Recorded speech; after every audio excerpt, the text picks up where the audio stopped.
Beyond bent. Janssen!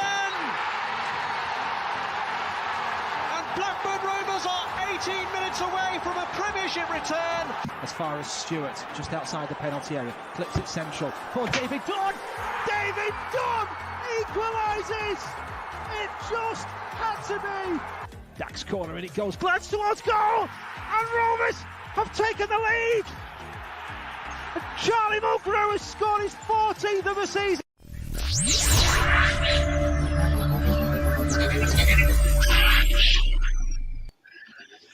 Hello Rovers fans, and welcome back to another edition of On the Other Side, live with me, Ryan Hildred from Rovers Chat. And it was a stalemate in Yorkshire last time out as Rovers played a goalless draw away at Barnsley, but an enjoyable away day nonetheless. But it's back to Ewood Park tomorrow as we welcome Cardiff City to Ewood Park. And back on the show tonight, you were here twice last season. It's Bluebirds fan. It's Tom. How are you doing tonight, Tom? I'm doing very good, thank you. Thank you again for having me. It's always fun to come back. No worries. No, thank you for coming back. We enjoyed your insight last season, so I'm sure you'll tell us all about Cardiff in the usual way tonight. Rovers fans watching in, if you're not subscribed to our YouTube channel, please, of course, hit that subscribe button. Please turn on that bell symbol to get all notifications for when our content is live. And, of course, please give this video a like and all of our other videos a like across the channel. We appreciate everyone's support, as always. Super Chat's available, as it always is. And as we always say, a big thank you to our sponsors, Blue Rose Capital and sixyardsout.com, who you can see in the graphic below. So, Tom, let's make a start on the preview then. And I just want to reflect a little bit on Cardiff first, if I can. Certainly in the last 10 years, I think Cardiff are probably the definition of a solid and very decent championship club. Good support, well backed by the owners, usually sniffing around the playoff and promotion spots. But you were 8th last season, and that was 9 points off the playoffs. So was there an air of disappointment from the fans about not being closer last season and how it panned out? In the grand scheme of things, I'd say probably not, because in the lead up before Neil Harris was sacked, the football was abysmal. It was absolutely shocking, and we didn't think we'd get anywhere near the playoffs, And when Mick McCarthy came in, he massively turned it around and went on that amazing run, which saw us in the playoff positions for a while. And to be honest, it's a miracle that we got to as high as 8th, because the way the season had started last year and the way it was kind of going before Harris was sacked, I thought we'd end up probably lower end of mid-table. So I think a lot of fans thought that the whole thing with McCarthy, someone there to steady the ship, and he did massively do that.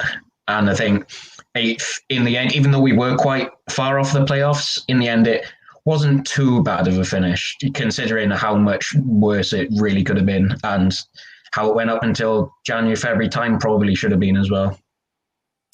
Yeah, and it was a funny old season last season. You obviously mentioned Mick McCarthy coming in there, arrived in January, and Neil Harris had gone on that 5-game losing streak, and that left you 13 points off the playoffs at that time. And then, as you say, McCarthy came in and you went on that really big unbeaten run. I remember it really well, and you got 6 wins in a row. Do you think that gap that Harris left McCarthy with was just ultimately too much for him to make up? And obviously you're not going to go on a run of form like that for the whole of the season. So it was just a big gap to make up, wasn't it? Yeah, I mean, it was, regardless of who came in, it was always going to be a tough job. And considering when McCarthy was announced, it was not disappointing, but I think some of the fans were a bit underwhelmed because of how his last couple of jobs went, and they thought, oh God, here we go. And there wasn't too much hope. So then when we went on that unbeaten run and won so many games under him, it was like, oh, okay, so this might turn out all right in the end. But ultimately, I think it was down to fatigue, because unlike Harris, he found his best 11 quite quickly, and he stuck with it, which can be your biggest asset and your biggest weakness at the same time, because there wasn't too much rotation in the end, and a lot of players ended up playing pretty much every game under him, and by the end, you could see how tired some of the players were, and that would have been, I hope, on the mind going into summer just gone with the transfer window, whether that really happened or not, to get some reserve players in and to get a little bit more depth in each position. That's still a little bit debatable, and we won't really see for another couple of weeks yet, probably. But ultimately, I think it was that the gap was a little bit too big. 13 points is such a big gap to close because you're relying as well on other results going your way. And also, I think fatigue started to kick in a little bit about towards the home stretch of the season. So we kind of saw it coming. And obviously, McCarthy's obviously now coming into what it is his first full season in charge. He's had his first transfer window as well. So what changes have you seen under McCarthy, both in terms of the playing style maybe and with players that might have come and gone, particularly in the transfer window? What difference are you seeing? The style of play is fairly similar. There's nothing too groundbreaking has changed there. There are players who have improved under him, and I think it might just be a confidence boost thing. It's always a bit of a joke, or it's always said that certain players get the McCarthy arm around the shoulder, and all of a sudden they turn out to be a lot better than everyone thought they were. And that's happened definitely with one or two. But like I say, with the transfer window, we brought in quite a few long players. Ryan Giles from Wolves being one who unfortunately hasn't played the last few games because he tested positive for COVID, but could be back in the squad tomorrow. And hopefully he'll get on at some point because he's been one of our better signings that we've made. Collins had a strong pre-season, but since then he's really been that great in the league, and he missed such a good opportunity against Coventry away a couple of weeks back, and it's one of those, it was easier for him to score than it was to miss. And I think we kind of bought for backup but didn't really do enough because there's a few positions a bit thin, striker being one, and especially left back. So I think we needed to do a little bit more business in the summer, and hopefully that's something that can be carried on over into January. Yeah, and you mentioned obviously the McCarthy arm around the shoulder, and one man who does appear absolutely revitalised is Aidan Flint. He spent the first half of last season on loan at Sheffield Wednesday, got that injury at them and came back to you, and he's been a key player for Mick McCarthy ever since last season, and in particular this one. 4 goals already this season. So what happened with Flint under Harris, and why is he getting such success under McCarthy? What can you see that's different there? I think McCarthy trusts him. Playing in the back three system does suit him quite a lot better as well. Whereas before it was just him and Sean Morrison or him and Curtis Nelson. He plays so much better when he's got 2 other people with him as well instead of just the one, so he can kind of relax a bit more. He doesn't as much, and I think it's probably just that confidence boost from having a new manager who obviously trusts him. Getting the winner in the South Wales Derby at the Liberty last season, that's, I think, confirmed his legend status at Cardiff for the foreseeable future. And he's had a really good start to the season so far, and he's got 4 goals, and hopefully long may it continue. Yeah, and just going to bring up a few stats in a moment, but obviously Flint is part of that trio of players who you've got at Cardiff who are pretty formidable in the air. Obviously top goal scorer from last season, Kiefer Moore, and then Flint's defensive partner, Sean Morrison. So unsurprisingly, this does mean that Cardiff top the aerial battles and aerial duels won, and here's a graphic for that. Cardiff are top of that. But Rovers fans, Sam Gallagher is in the top 10 players alongside Morrison, Flint and Moore as well. So Sam Gallagher's also winning his fair share of battles. But Also, Tom, add to that you do score a lot of goals from set pieces. So is it lazy to call Cardiff either a long ball or physical side? You know, what is the other style that Cardiff do have under McCarthy? I think the perception is that we'd be a long ball set piece team. And, you know, the fact that it was just showing that we scored the most headed goals in the league this season, that would kind of suggest. But at the same time, I think it's unfair to say that's what we are, especially with some of the youth players who have come through and played for us this season, especially Ruben Colwell, who I'm going out on a limb and saying that he's going to be Al Ramsey. Just that he has that spark, that creativity, and even times when he's came on. So Nottingham Forest away, he scored twice, and even against Bournemouth, he just had that little spark, which we didn't have. And he's very creative, very quick. I'm glad that he's coming back, because without them, we don't really have too much space, and it's only lack of it. But at times we can really turn it on, and when we decide to play the ball on the floor and, you know, play a bit of a passing game, it works, because we do have the players who can do it. We just need them to play. Yeah, definitely. And I'm just going to bring up another stat as well, just for a bit of a comparison for Rovers fans. So obviously we're talking about the aerial duels. We're talking about Aidan Flint in particular. This is how Aidan Flint and Daniel Ayala compare. So Flint's obviously got the 4 goals this season. Daniel Ayala's got a couple. But pretty similar in terms of aerial success and tackle success as well. And Ayala, a few more clearances. Aidan Flint, a few more interceptions. So very, very similar comparisons between Daniel Ayala and Aidan Flint this season for Cardiff and for Rovers. Yeah, just an interesting comparison. So they've both started the season really well. And I'm going to be intrigued to see what Daniel Ayala does tomorrow, because he's been free on our set pieces. He's not been marking anyone. He's been allowed to just attack the ball and attack those set pieces. With the likes of Aidan Flint in that box, I do wonder if Daniel Ayala is going to start marking someone tomorrow. So that is definitely one to watch, Rovers fans. But yeah, Flint and Ayala, really, really good start to the season. And before we go on to the game then, Tom, there were big rumours in the summer that Kiefer Moore might leave for the Premier League. It didn't happen. So how crucial was it for you to keep hold of him? You know, he got 20 goals last season. Yeah, it was always going to be really important. And it was a scary couple of hours on deadline day when the rumours of him signing for Wolverhampton came through on Twitter. And it was like, we just couldn't afford to lose him. He's had a bit of a tough start, but even so, he not only does he have that presence, he has such an underrated skill at just being able to hold up the ball.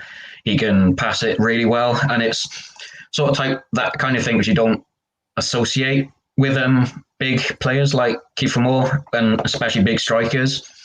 But so even though he's had a little bit of a tough run in the last couple of games, like, his importance cannot be underestimated for us. And now I just hope that we can get a bit of a better run together and we can keep him in January, because, you know, keeping him in the summer is only half the battle. And like, if we're going to mount any sort of comeback from the last few results and try to push on later on in the season as well, then we have to keep him. I think he's comfortably, is our best striker and I think our best player at the club. So keeping him was so important for us, and I'm absolutely delighted that we managed to in the end.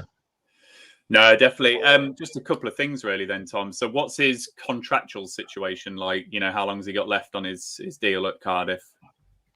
I think he's got 2 years left. 2 years. Something like that. I think it was a 3 or 4 year contract he signed when we got him from Wigan. Got him on the cheap as well. So that's, I think, makes it even a better bit of business. You know, to get a 20 goal a season striker for only about £1 million, that's you can't really do much better than that, especially in the Championship as well. No, you can't. No, the only reason I asked that, Tom, is obviously this time last year, we were obviously thinking the same about Adam Armstrong. It was like, can we keep him in January? Is he still going to be at us? Like Cardiff, we got Armstrong on a cut price deal. So it'll be interesting to see, as you say, if Kiefer Moore does hang around. And I think experience probably tells us maybe the Premier League clubs might wait until the summer before taking that plunge. You know, they might not splash the cash in January. So maybe Cardiff can look forward to seeing him through the whole season. And as Michael puts here, you know, looking forward to seeing how we deal with Kiefer Moore. It's a tough test. And I think you're absolutely right, Michael. As Tom said there, I think Kiefer Moore gets a bit of an unfair reputation, actually, because he's not a lump up front. He's a very good striker in my mind, and really impressed with him for Wales at the Euros. And I think he's got good feet on him. So, yeah, I'm looking forward to seeing how we do deal with that. And as I said, with Aidan Flint coming up for corners and Sean Morrison on the long throws and all of that type of stuff, you know, Kiefer Moore is going to be another one in that box hanging around. So fascinating for how Rovers are going to deal with that. And then, Tom, just in terms of, you know, we're going to just keep moving on to the game. Cardiff sit just below Rovers in 10th place. You've got 3 wins, 2 draws and 3 defeats. So how's the start been to the season, and how are fans feeling about it? We started really well, to be fair. We had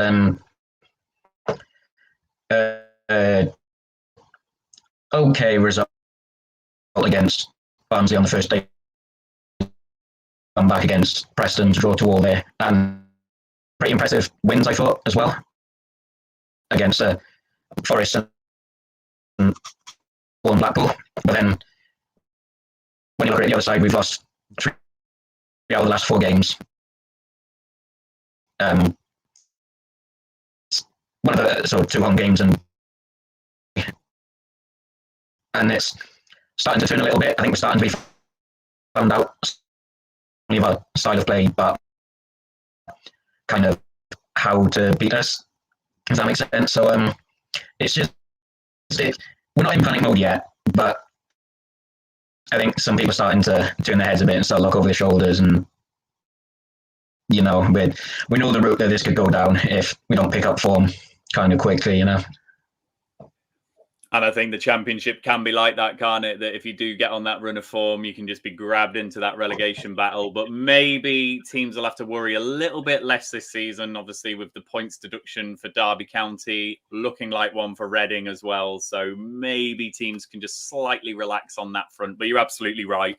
It's not a run of form that you want to get into, and certainly not a battle that you want to get grabbed into either, because Rovers have found out a couple of times, actually, whilst we've been in the Championship, that is a path that you can't get off very easy. So we will see. And then, Tom, away from home, how have Cardiff been? You know, what you've been playing like this season? What's the form been like on the road? It's been a bit of a strange one. So, like you said about Peterborough, we played so bad. It was horrendous. 2-0 down, and then Aidan Flint scores twice, and we end up getting a draw, making the result look a bit better than it was.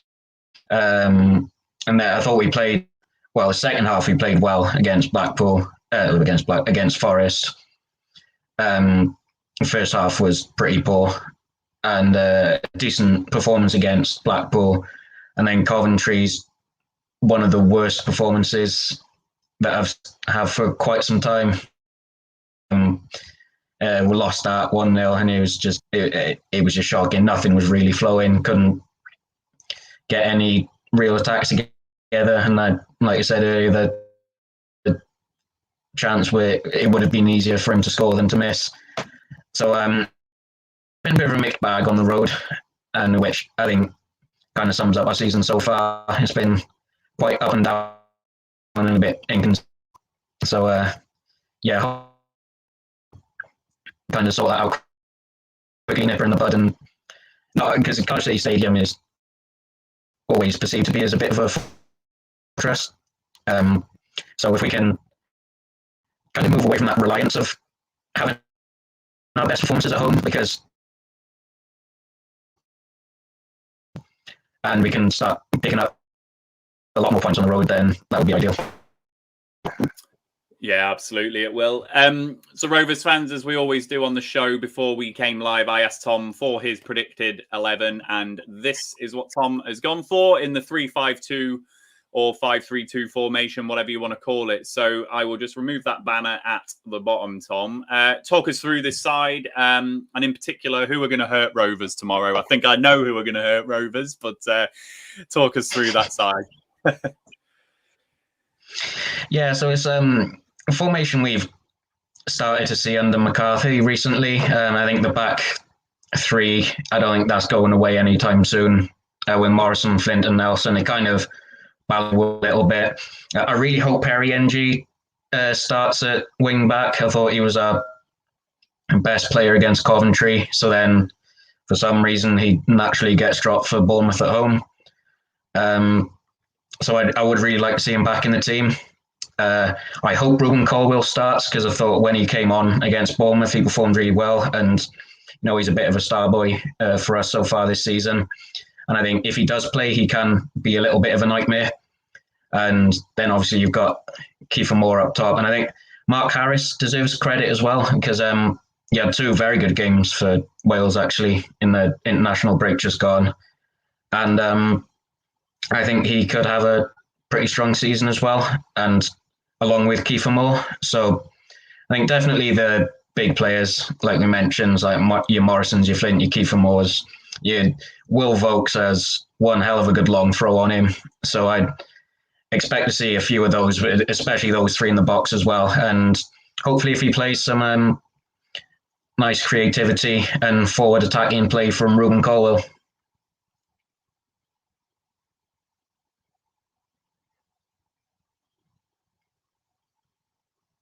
It'd help if I unmuted myself. That was a little schoolboy error.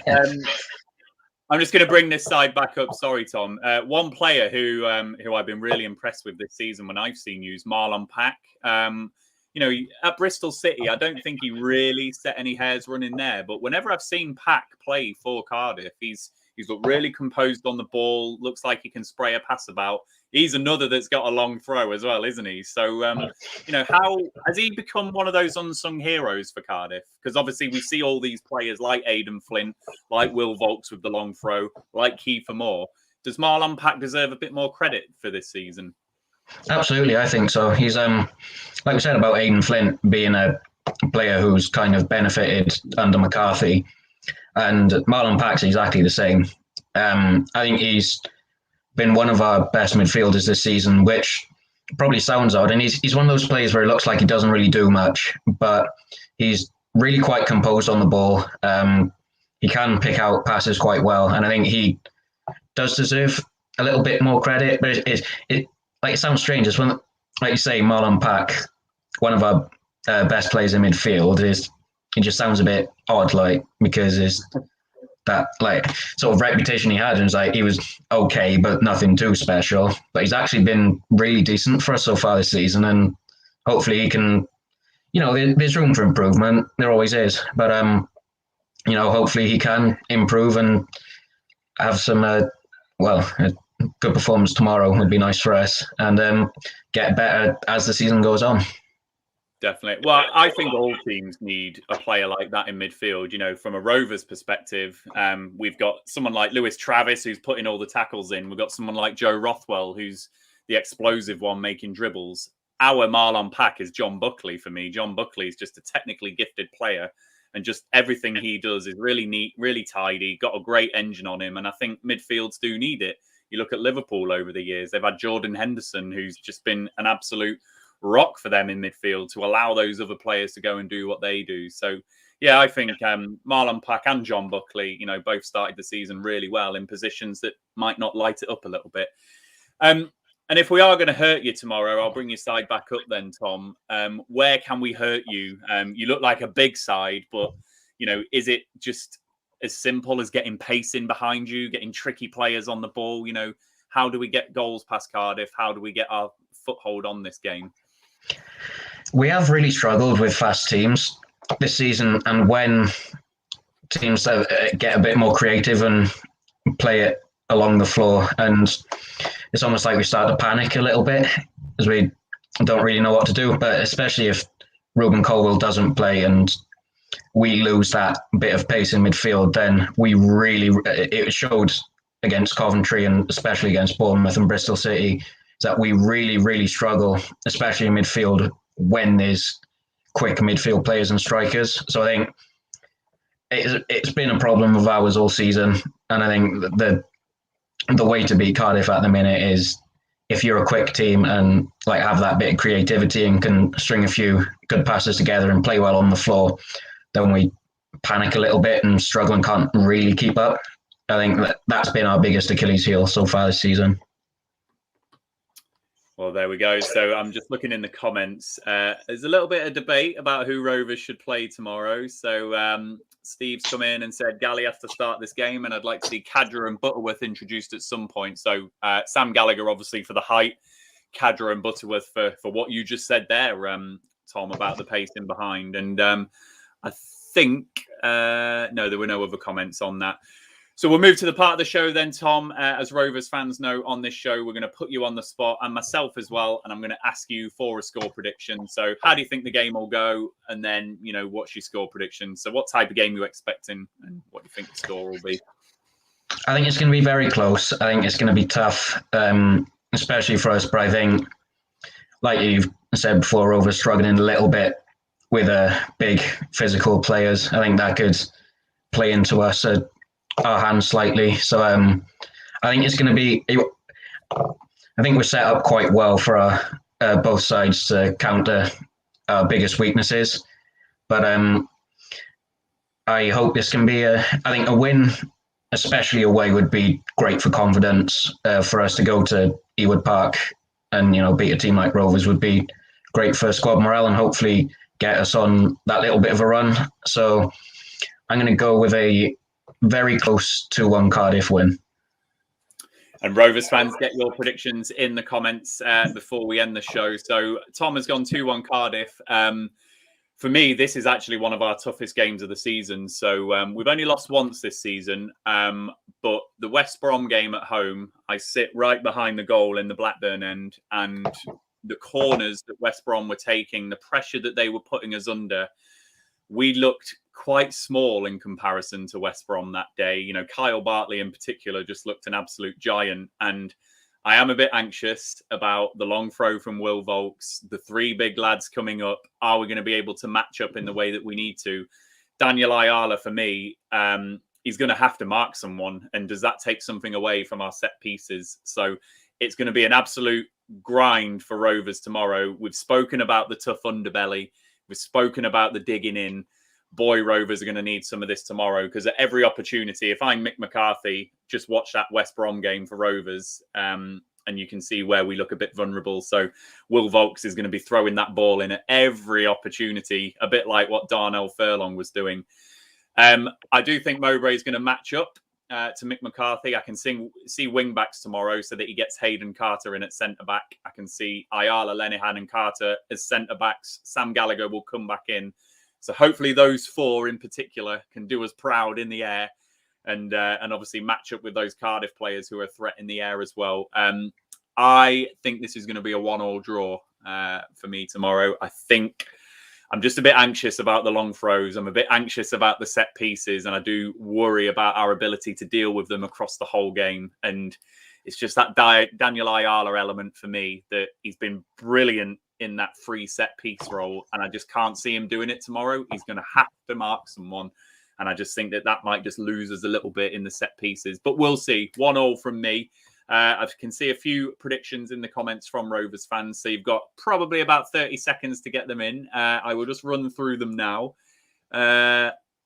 Steve apparently is going for a 1-1 draw, because that's what I said. So Steve got his 1-1. Byram, I like it. 2-1 Rovers. Khadra and Dolan to score. I've predicted the 3. Have I really, Steve? That can't be right. That's not true. That is not true. I don't think I have. Sai has gone 1-0 Rovers. Kevin, also think it'll be a tight game, but still think we have the players to cause problems. Going 2-1 Rovers. Dolan double. I like that as well, a Dolan double. Certainly got players to come off the bench and hurt Cardiff if we do match them up in the first instance. So players like Khadra and Butterworth could be good. Michael, Cardiff will score 2-1 Rovers. Sean, nervy 1-0 win. And Steve confirming that, yes, 1-1 because Ryan said so. So there we go. So that is it, Rovers fans. Fascinating game tomorrow, and I know I'm just going to be an absolute wreck behind that goal in the Blackburn end every time Will Vokes goes to take a long throw in, or Cardiff are putting corners in. So it's going to be an absolute grind. Roll your sleeves up time for Rovers tomorrow. But as we've shown this season, we've absolutely got the underbelly to deal with that. So let's hope we can get stuck in and do it. Bradley's just come in with the prediction here. I think it'll be a scrappy game, 1-0 either way. Both teams will have to be on point to get the win. Are you going tomorrow, Ryan? Yeah, I will be there, Bradley, in the Blackburn end. So if anyone sits there, come and say hello if you are there. It's been great, as I say, seeing people at the games and putting some names to faces on the virtual comments and things. And just before we finish, Kevin, if anyone's wanting to know how the under-23 is doing, 93rd minute, 4-3 down. Oh, cracking game. Brilliant. Come on, Rovers, get the equaliser. Tom, just want to thank you for giving up your time on this Friday evening and for the slight delay that we had at the start of the show. I appreciate you hanging on for me and joining us, and for the brilliant insight on Cardiff as always. Oh, no problem. Thank you again. I always enjoy coming on. No worries. And Michael there. Thanks, Thomas. Great as always. There we go. Brilliant. So Rovers fans, that is it. That's the first of the match day content ready for tomorrow. So we will be back with Sofa Chat tomorrow. Ollie Walker-Peel will be back on the watch along, and then we'll have the instant reaction and match day experience videos good to go on Saturday evening and Sunday afternoon as well. If you're not subscribed to our channel, please hit that subscribe button. Please give this video a big like. Big thank you to our sponsors, 6 Yards Out and Blue Rose Capital. Tom, I hope you enjoy the game, but not too much. Rovers fans, if you are there, please enjoy the game as well. If not, go and join Ollie Walker-Peel. But we will see you all later. See you later.